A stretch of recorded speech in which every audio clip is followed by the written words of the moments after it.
আমি প্রধান এজেন্ট ছিলাম তার। আমাদের জাতীয় পার্টির পক্ষ থেকে আমার উপরে অনেক চাপ আসছিল যাতে আমি তার সাথে না থাকি। যেদিন নির্বাচনে আমরা গাড়ি নিয়ে সফর করতেছিলাম ওই দিনও বর্জিয়া ভাবিসি পরে আমরা ঢাকায় জাতীয় পার্টির সভাপতি সাবেক চেয়ারম্যান সাহেব আমাদের বন্দর ইউনিয়নের আবুজাহেল সাহেব মোহাম্মদ সাহেব আপনি কোথাও যাবেন।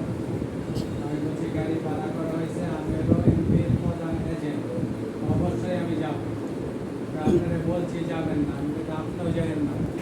উনি আসলে এমপি সাহেবের প্রধান এজেন্ট। পরে উনি রাগ হইয়া পুরা গরম হইয়া আমাদের এলাকার যে পোস্টারগুলো আমরা লাগাইছিলাম হাত পাকা সেগুলো নির্দেশ দিয়েছেন ছিলাম রাতের 12টার পরে যেখানে ওনারা চিন্তা ছিল আমি আমার সাহেব মসজিদের বলে দাঁড়ানো। তারপরে বলতেছে আপনি চলে যান, যেহেতু আপনি সামনে উত্তরগুলা সিরমু আর আপনার খারাপ লাগবে।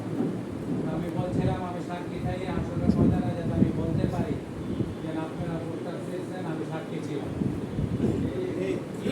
এবং আমরা তাদের নামে থানায় বা কোনো জায়গায় বিচার দিব, বিচার দেওয়ার মতো বা মামলা করার মতো সরকার আমাদের মামলা নিব না।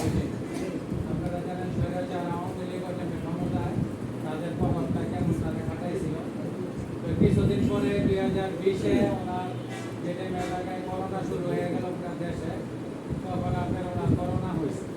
ওনার হাসপাতাল ভর্তি করছে, ওনার ছেলে এবং মেয়ে, উনি মুমূর্ষু অবস্থায় ছেলে মেয়ে দেখতে চাইছে, ছেলে মেয়ে উপস্থিত হয়নি। মানে এমন একটা পরিস্থিতি পরে করোনা হয় এবং ইন্তেকাল করছে। এই যে একটা জুলুম, একটা অত্যাচার ইসলামের পক্ষে, আল্লাহ তাআলা এটা বরদাস্ত করে নাই, করোনা দিয়ে ধ্বংস করে দিচ্ছে। যারা ইসলামের বিপক্ষ করে পর্যায়ক্রমে তারা ধ্বংস হয়ে যায়। আমরা ইসলামের পক্ষে আছি, এখন আমরা আল্লাহর রহমতে 5 বছর আগে থেকে এখন অনেক শক্তিশালী। আমরা এবারে মাঠে ময়দানে কাজ করবো। এখন একটা শয়তান গেছে, আরেকটা শয়তান আসছে। আপনারা জানেন এক শয়তানের 2 শয়তান ছিল, ওইটাই আমরা লড়ছি। মানে এক শয়তানের ব্যাপার নেই। সবাই শক্তি সাহস নিয়ে সামনে আগাইবেন, আল্লাহ